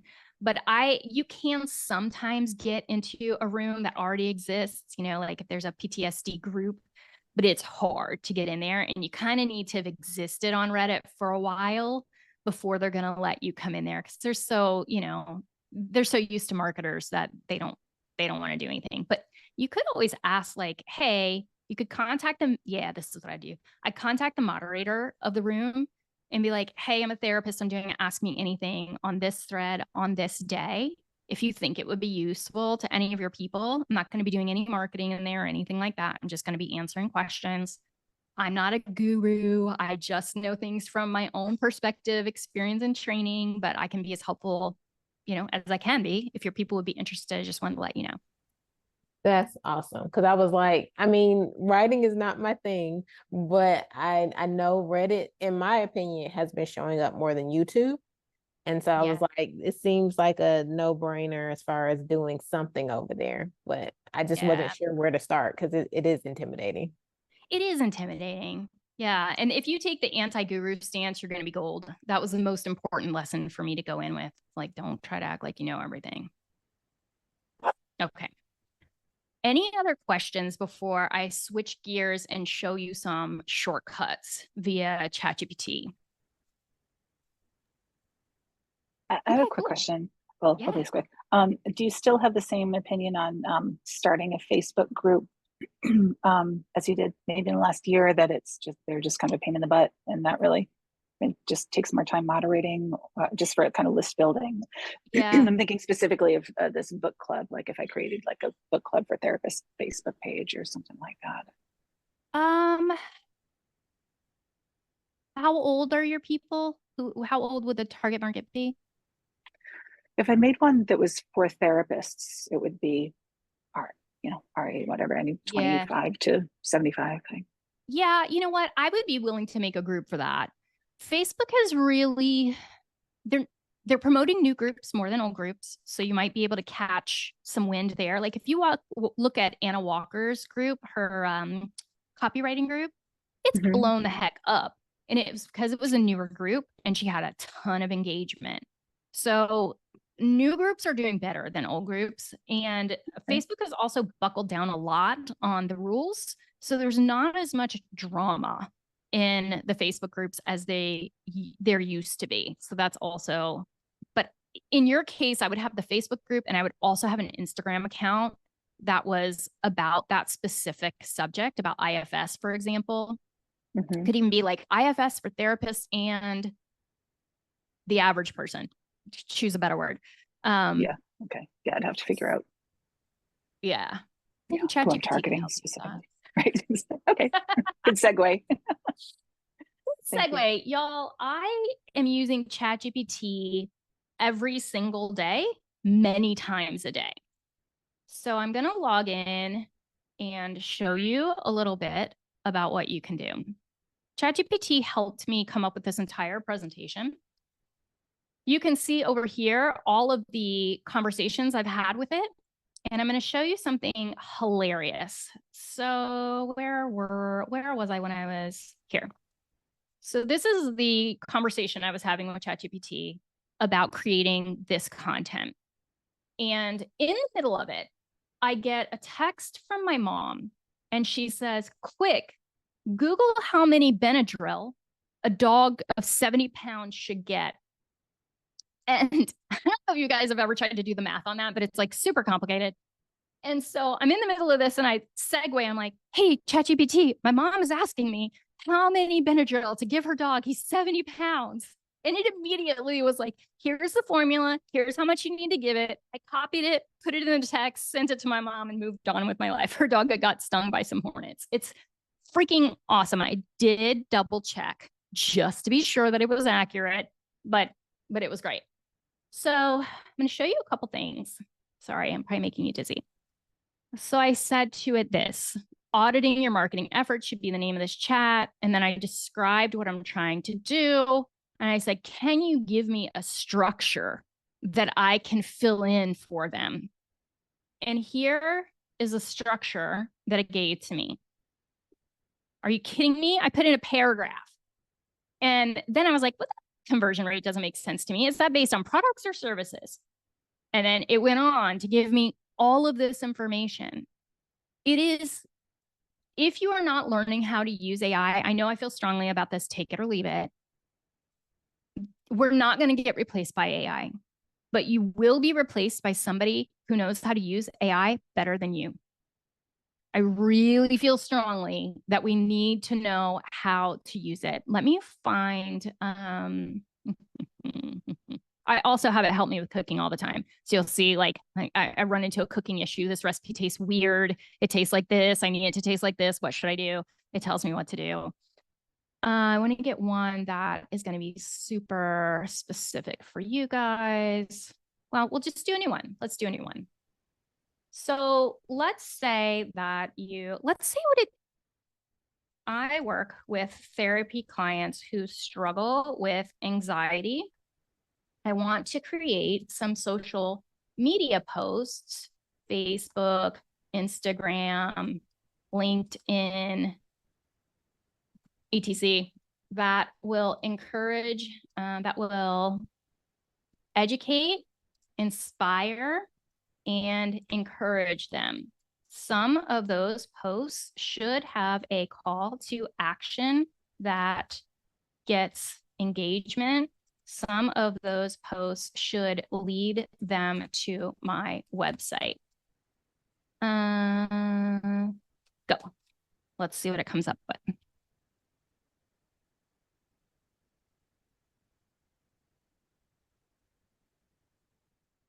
Says, create a carousel post explaining what anxiety is, common symptoms, and how it can manifest differently in people. And with a call to action like, drop a blue heart if you relate to ever having experienced these feelings.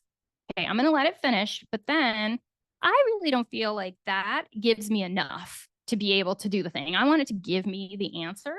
So I'm going to copy that. I'm going to let it get done. Oh, look, it's got to ask me anything in here.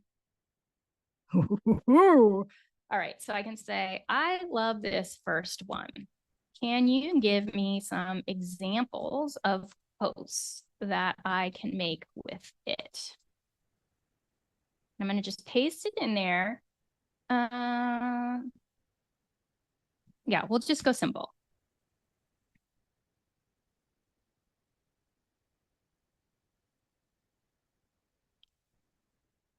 I mean, this is freaking great. Slide 1, understanding anxiety, what you need to know. Image, calm, soothing background with the text title. Slide 2, what is anxiety? Now, I feel oh, good, it gave me the answer. Okay, anxiety is your body's natural response to stress. It's a feeling of fear or apprehension about what's to come.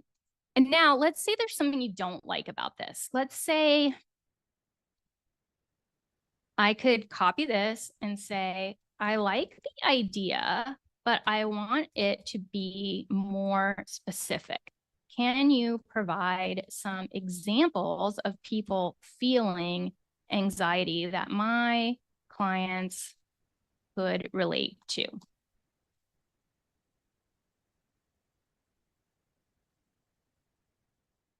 Anxiety is your body's natural response to stress. It's that feeling of fear or apprehension when, and then it gives before a big, oh, this is good. Before a big presentation, you're about to give a big presentation at work and your heart starts racing, and then an image, waiting for test results. See, this is, we have to coach it to give us the content we want. The first round is never going to be specific enough. So then it gives you this kind of information. Now, just to be totally obnoxious, because why not? Let's go into Canva. Did you know Canva has AI built in now? So let's go to Magic Studio where the AI is. And let's go to Magic Design. I haven't done this, so I am making this up on the fly. And then what do we want? Oh, I don't want to do any of that. Okay, maybe I was a little bit too excitable. I just wanted to, yeah, I was a little too excitable about that. But the idea is that you can put the content into Canva and then hit the magic button, and it will create images or pull images for you that are good for that particular statement. You can also highlight the text, hit the magic button, and it will give you alternatives to that text just in case you don't really like it. Now I'm going to, in the last 2 minutes, show you the fancy freaking pants thing that you can do here. So you can say, I love this carousel, however you spell that. Carousel, whatever, let it go, Amber. And the 6 example slides you gave. I want to include some of the language I would use on a normal basis and some emojis, because who wants to go look up emojis? My personality tends to be pretty excitable and educational. I use words like, and then we're going to insert words. So, what are words that I use? Super, nope, freaked out. I'm going to just make some stuff up here, but you can insert words that you might typically use in your regular life or in your sessions. And then I'm going to have it do it again. I probably should have said, do it again, use this language. Why isn't it adding emoji? There we go. Oh, you're about to give a super important presentation at work and your heart starts racing like crazy. Yep, that's anxiety showing up. Come on. Come on. That's freaking good. You're waiting for a test result and your mind is going a mile a minute. Freaked out? Totally normal. So let me hear what you guys think.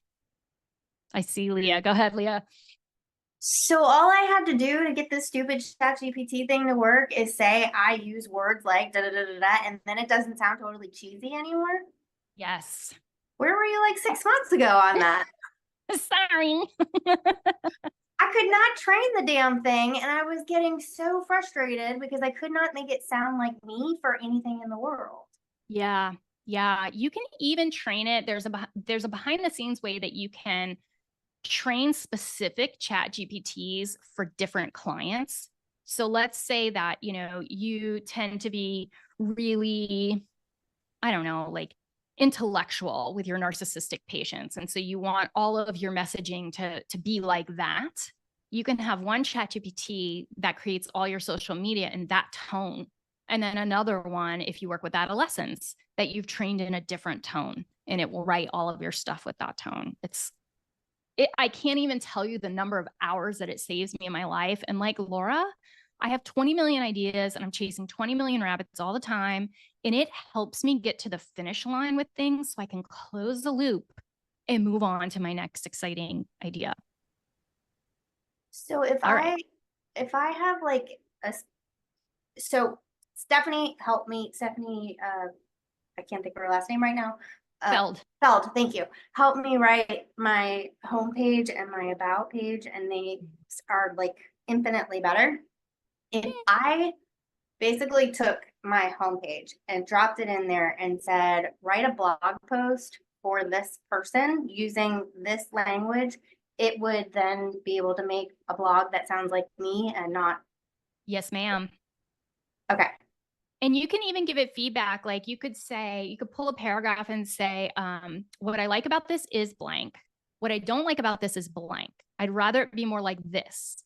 Can you go through the entire, first, let's go through this paragraph and get it to where we want to be. And second, I'm going to have you go through the entire thing once you figure out how I want to do this and rework the entire thing with this knowledge. Yeah.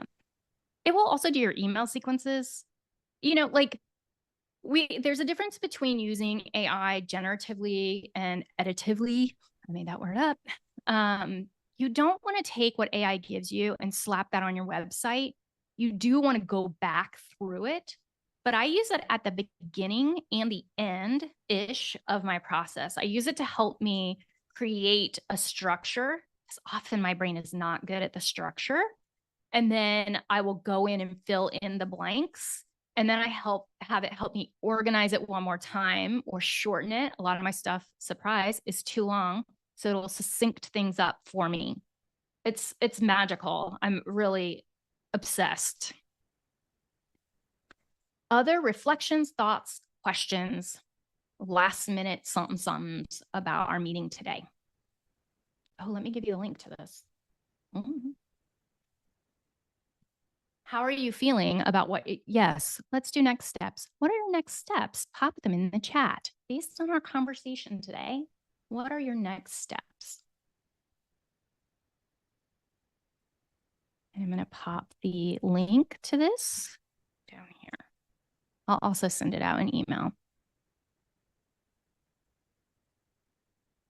And it writes different content for YouTube versus LinkedIn versus Instagram versus, it knows the things.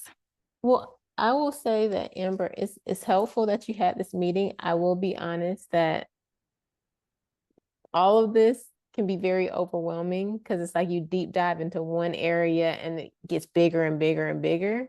Yeah. But it is nice to have like the check-in, be able to kind of see. I love, even though it's a lot of information, I love all the information you give because you can deep dive into that one section versus sometimes people will go all into one section and you're like, that's not what I needed. So that's not, yeah, or it's not enough. Like, so let's talk about your situation in particular. If you were to think, and we can work it out together, because it is a lot of information. That's not my strength. I always give too much. If you were to think about where is it that I really need to be focused in my marketing, do you know where that is, or can we talk it out to help you know where that is? So, I mean, I'm in the audience building phase where I think for me, the traffic piece was huge, but then also when the traffic comes, because I built my traffic a decent amount from where it was, but then when they do come, converting them. So, I mean, I feel like the whole beginning part is a breakdown for me, but it's a work in progress. Do you have a freebie already to get people on your email list? Excellent. I have a freebie, but I've been told that it may not be strong enough. It's a video. And so I guess some people don't necessarily want to watch a video, but it's just kind of like a mindful painting video where you can just watch and you can veg or you can paint or you can, so that's kind of my starting point. But then when people get on my email list, they don't always open, or if they do, they don't necessarily click, or I don't have the right thing to click. So so there's big breakdowns for me that like I'm still working on. Okay. All right. But that's an easy fix. So if we know that they want the lead magnet because they're getting it, but the issue is that they're not following up after it, what that tells us is that at some point in that lead magnet, we need to give them an incentive to open the next email. So it's almost like another freebie, so you might say in the beginning, middle, or end of that video, or in the description underneath it, if you want more content that helps you to be mindful, make sure you open up my next email where I'm going to be talking about blah, blah, blah, blah. Or you might notice that you feel super calm during this video, and that's because of XYZ. And, but you notice that when you're out in the world on your own, you can't bring the calm with you. I've got one tip that will change the way you deal with stress out in the world. It'll be coming in your next email. Make sure you open it. So we just are always giving a little win and agitating the next point. Give a little win, agitate the next point so they open the next thing. Thank you. Appreciate it. You're welcome. All right. Any other questions or not knowing what your next step is going to be? Laura says, my traffic isn't converting despite redoing my website, so I may need to have some ideal client like people read over it and see why it's not converting. That's awesome. Yep. And you could even ChatGPT it. You could say, here are my ideal clients. Here's what's on my website. It ain't converting. What do you think might be the issue? Awesome. Cool. All right. I'm going to work on, I knew that after this meeting, I was going to have some clarity about how to simplify the process. If you have of auditing your marketing, if you have any feedback about that, can you guys email me, please? If you're like, Amber, if you just made a quiz, like help me know how I can make this like more concrete and tangible. I'd super appreciate it because I want to record it for the course so people can have it ad infinitum. All right, friends, I'll talk to you later. Bye.